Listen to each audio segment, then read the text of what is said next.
Hi, I'm Walker this week. I'm going to walk around the Renaissance Fair and just take a bit of footage here. Hope you enjoy.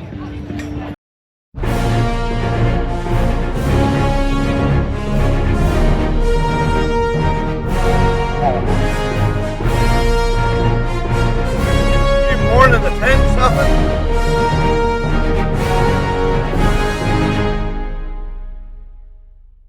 I should have put on the armor. Then be like that.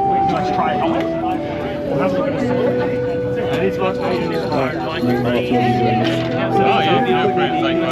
what I mean. That's what we're here for. Really just here between us. Yeah. Now these are forged as well. So they were made by one of our crew. They've been fantastic for putting this together. I feel like I'm using the authentic gear almost. So this is what we use to block swords and... Yep, won't stop an arrow. Arrows will go through it, but it'll certainly stop a short strike or an axe or something like that. Or actually, you'll feel the impact, but you won't get cut. Yeah, which of course, That must be incredibly hot to walk around with in the sun. Yeah, it does get a bit warm, yeah. But thinking about it, this is like a European style, and it wouldn't have been that hot over there. Also, what did you Yeah, you have cotton and stuff underneath it. Yeah. So you can wear a gambazin underneath these as well, which is a big padded jacket sort of thing. That would help absorb the impact when you get hit as well. And also keep it warm. Nowadays it's all solid plastic. Yeah, well, this is but the Lord of the Rings movie. Yep. The main characters in those, they actually wore real armour, real rings, and all the other guys who had it, it was made out of PVC apparently. Yeah. But because they were like not close-ups, it just still looked effective. Yeah. You need the close-ups on the others. Yeah, then it doesn't look right if you can see the brand name on the PVC. and girls and everyone else. We are in the streets of Europe, some unknown European country.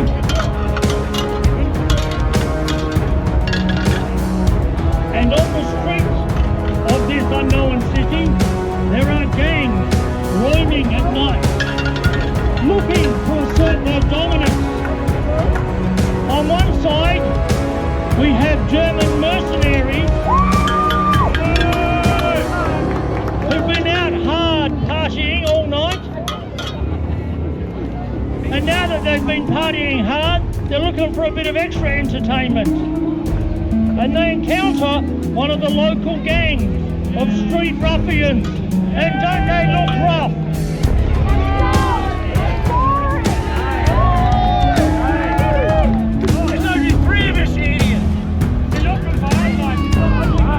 So this is not a brawl of soldiers, or not as soldiers as such.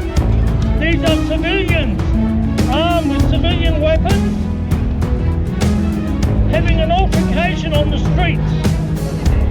Now who do you think's going to win this fight? Will it be our Landsknechts? Or will it be our ruffians? Oh, everyone likes a bit of rough. Well, we are close to Midland, so you know. All right. You bite your thumb at me, sir. Oh, I bite my thumb. But not at me.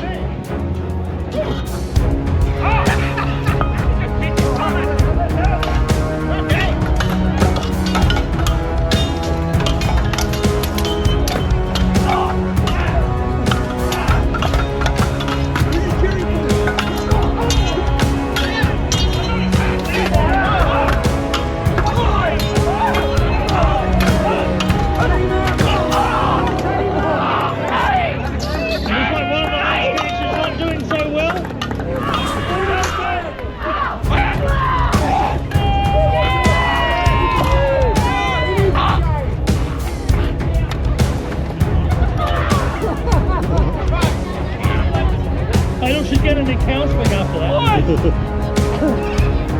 one last connect standing. Oh, he's taken out one of the ruffians.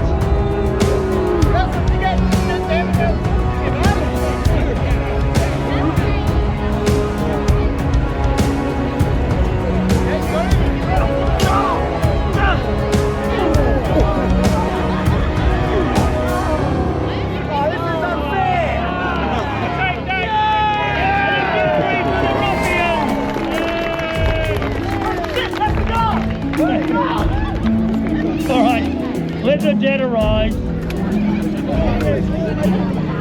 have to clean yourselves up. We don't have street cleaners to deal with you.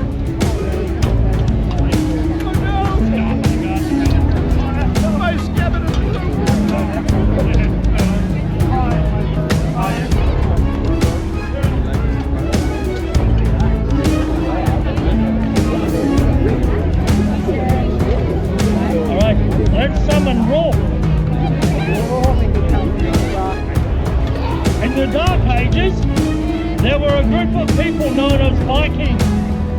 This is Rolf, the Viking raider. And people may not know it, but the Vikings actually travelled across most of the known world. And in fact, even to the unknown world. There were actually Viking settlers for a time in the northern continent of America. Until eventually they were driven off by the natives. But they also travelled to places like the Middle East, looking initially to raid, but then later on, instead to trade. But on one of those early expeditions, Rolf the Raider has encountered a Moor. This is Charlie! A very traditional Middle Eastern name, I'm sure.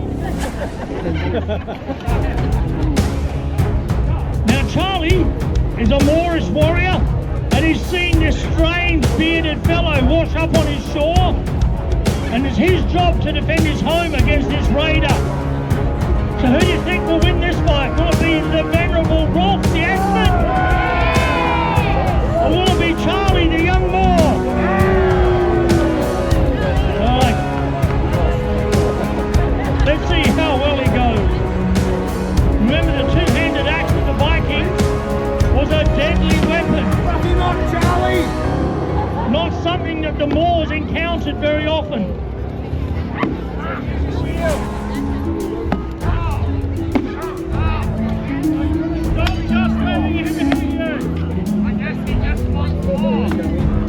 Stab him in the beard.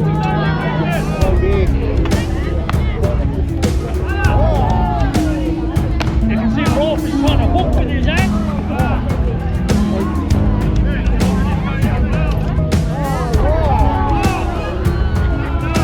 Negotiations are over.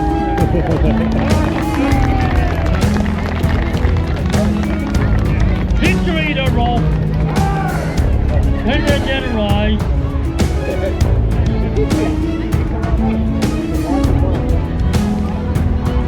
Now we return to the streets of our nameless European city.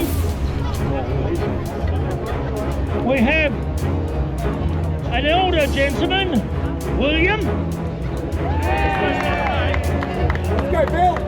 has accepted a challenge from a young upstart known as Ash.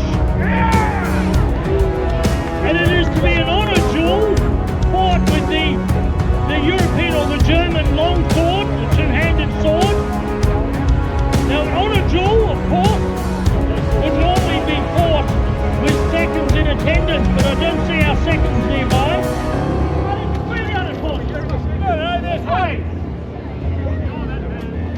Now when you cannot settle a dispute with words, as is the great tradition of Midland, you settle it with weapons.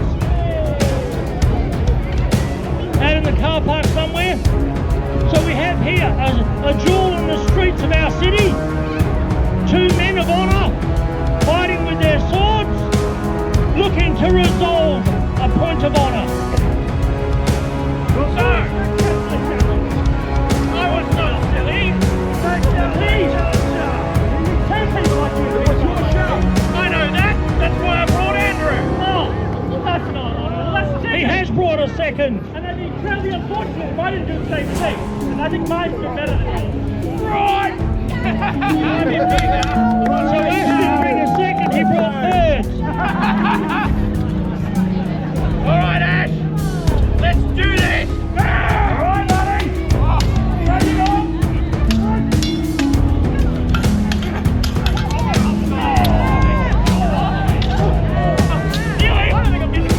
Come on Ash, sit up again!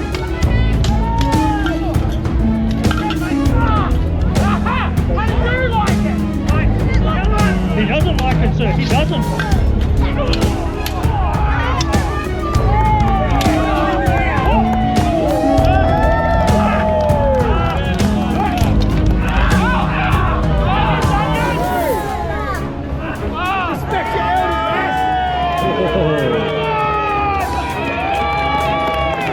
I was never here. You saw nothing. Never here.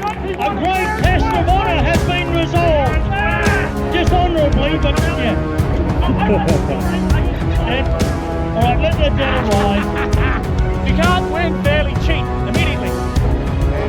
But remember, ladies and gentlemen, when you're having a duel of honour, it's okay to cheat.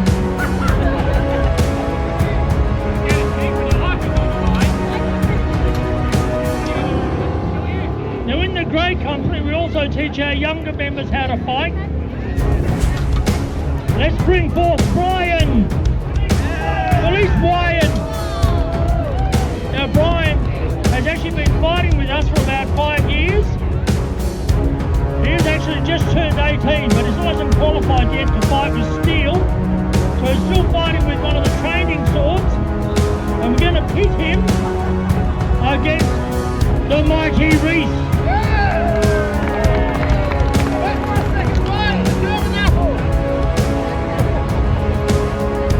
Has elected to fight with the two-handed sword. Reese is fighting with, I think, broadsword and shield. So let's see how the young whippersnapper goes against Reese. Hey, that whippersnapper. Get him, Reese.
Mighty red-headed Lange Connect, Alexander,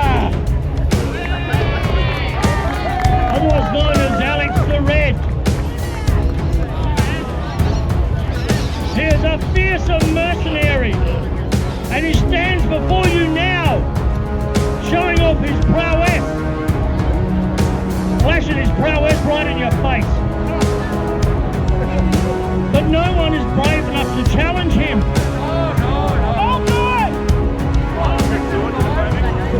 Oh look! Hello! Sounds like nobody wants to fight you, huh? This is our own Little John. Hello! He is big of stature but small of intellect. And he is willing to take on the mighty Alexander the Red. It's true. Well, I reckon I can beat him. What do you reckon?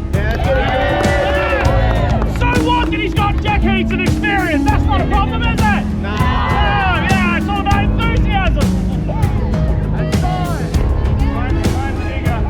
And then just remember, the bigger they are, the harder they hit. Oh, it's like that, is it? Oh, okay.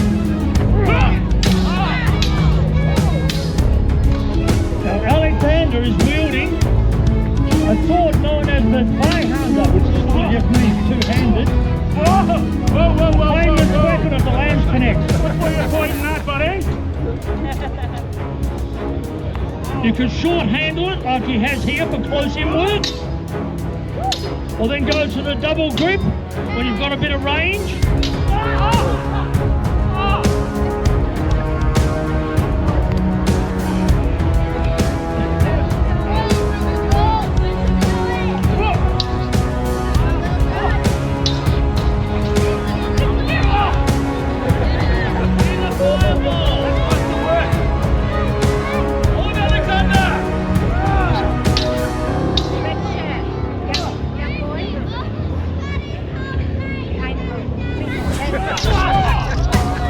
Let's go, John! Get off! Shame if someone took that away from you, son! Use both!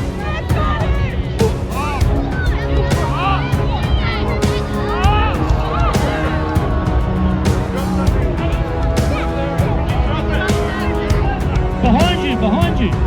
Alright! Let him go with a knife! Now that's a messer, which is German for knife, and it messes you up.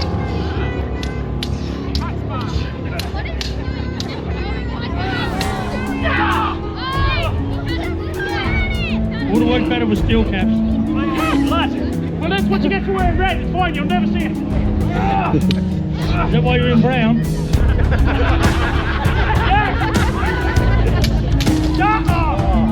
That's just rude.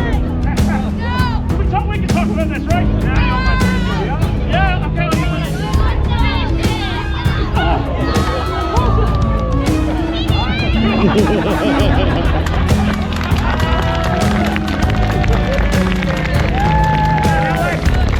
And Alexander the Red is victorious.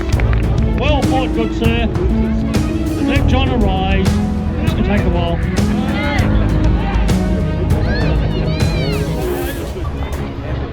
Now, there was a more formalised style of duelling.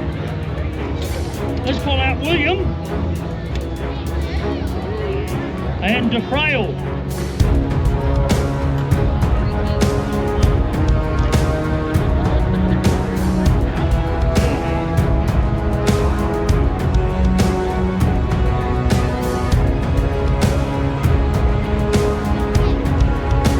Now, you've seen a lot of brawling, but there were actually techniques involved in the use of the two-handed German longsword, or English longsword. And I think we're going to see a few of these techniques right now. When you're in your own time, gentlemen.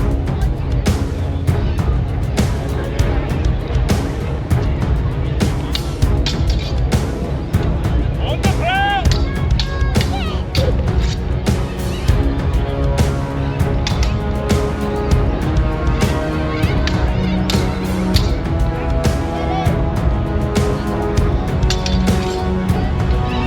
There are actually training manuals produced and schools of training for these techniques that were being taught to noblemen and soldiers of the era.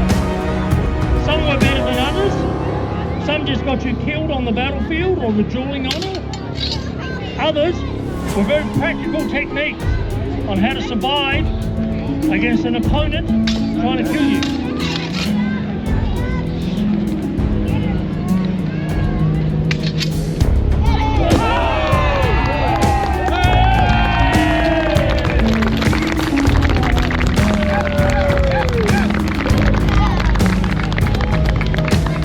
One of the important techniques you just saw there wasn't just about using your sword, it was also using your body to do things like throws and blocks. Alright, let's have our Dark Age warriors out for one final battle. Let's have Rolf and Jakob facing Charlie and Louis. So we have a bit of a mixed bag here. Charlie and Rolf have obviously both brought reinforcements to this battle. Who are you going to cheer for this time? Are you going to cheer for Rolf and Jakob? I mean, they've got shields, pole arms, everything you need, lots of armour. Facing them is Charlie with his sword on a stick. That's a glaive. And Louis, fighting with a two-handed sword. Let's see how well they go. right on.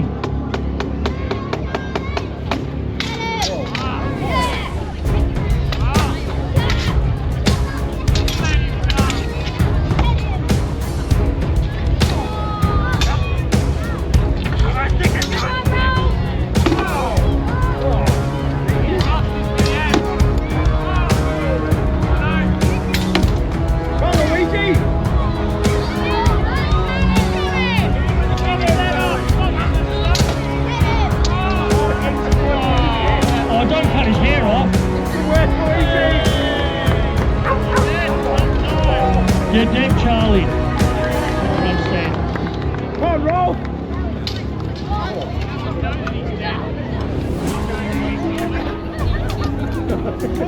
You're too close now to work, Luigi. And now, take your pass.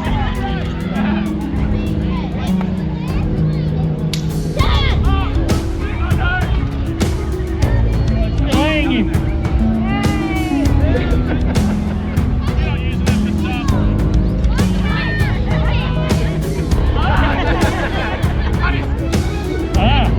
Cobb's Traverse. All right. Well fought, Rob. Let your dead arrive.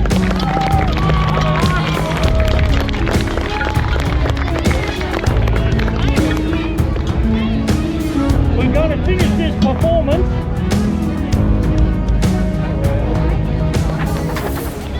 again on the streets of our city, the European city, where the Lambs Connects have gotten a few extra friends together and have gone looking for that street gang.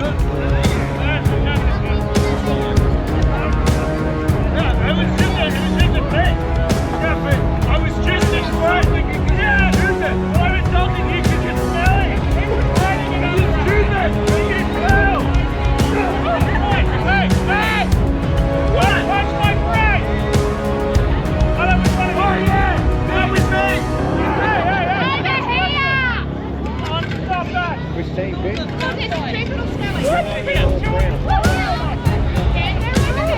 say something. Keep on saying. Get him!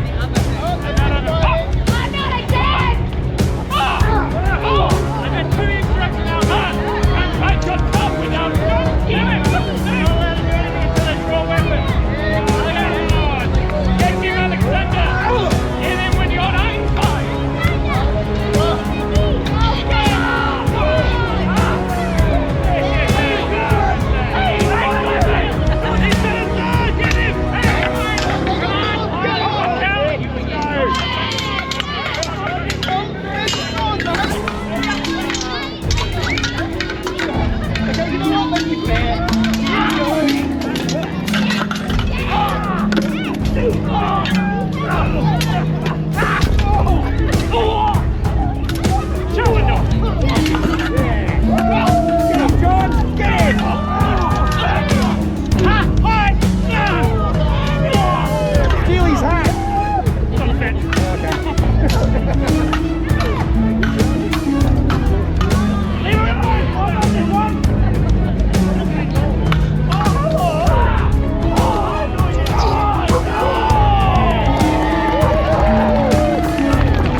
Don't touch the sword, please.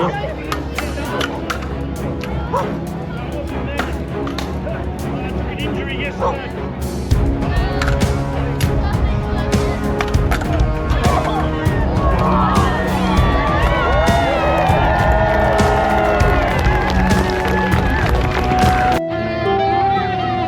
Rah, rah, rah, scary dragon, rah.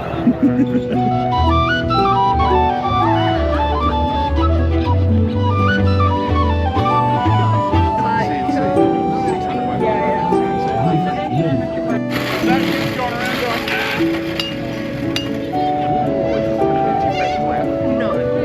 But he had 16 pancakes for breakfast, it was quite full, so at least he's not going to hurt anyone. Very well satisfied.